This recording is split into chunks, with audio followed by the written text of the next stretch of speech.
The complicated history of Thanksgiving and modern-day feasts played out in a Milwaukee church at this time last year with award-winning results.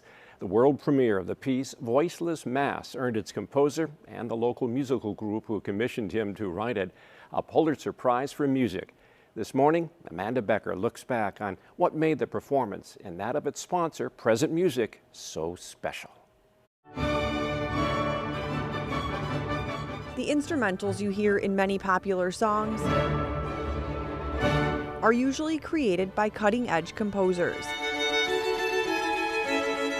For decades, Present Music, a Milwaukee nonprofit, has made sure those artists can continue to create. One of the important things we do is that, in fact, we commission new pieces of work. And that is unusual, and it is that kind of support that really enables artists to continue to do their work. They need that kind of sponsorship. Jessica Franken is the current board president of Present Music.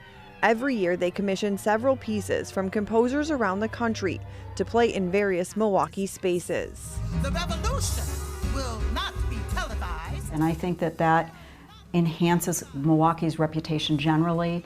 The fact that what we do is exciting and it recently led to a commissioned piece receiving the Pulitzer Prize. I think we're the only group in Milwaukee that has done that. A Pulitzer Prize, one of the highest honors for an artist.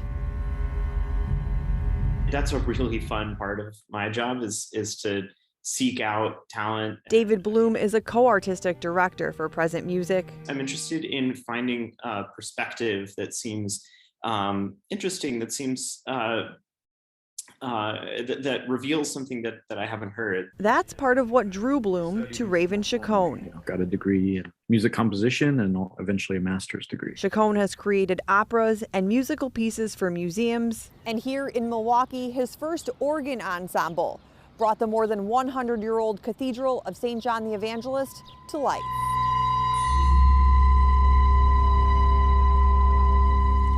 The piece is called Voiceless Mass, and it was premiered in a cathedral where Mass is celebrated regularly. This composition does not have a choir, does not have any singers, and therefore the organ was going to replace that voice.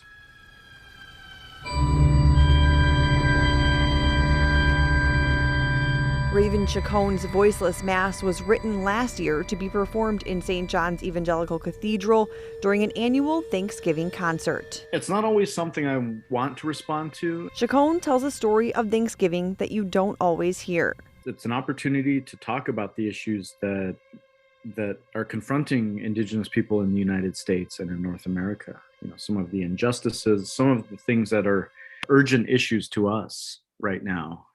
Maybe can end up in our artwork. As a Native American artist, it's an important perspective. I maybe tell these stories in the best way I know how.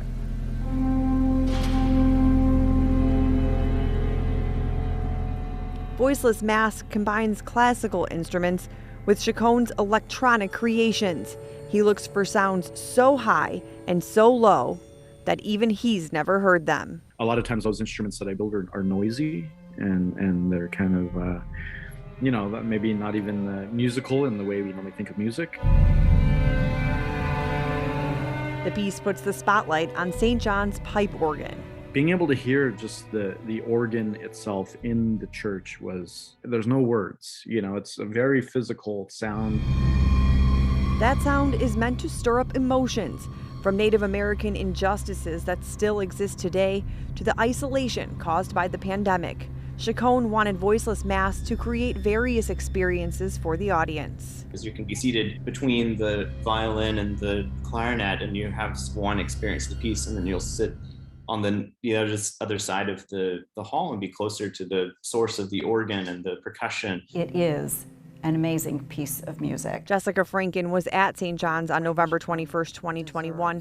She describes it as powerful. But it's a very different experience to listen to that recording and to have been in the building when that piece was played, because it started very quietly and musicians were positioned throughout the space.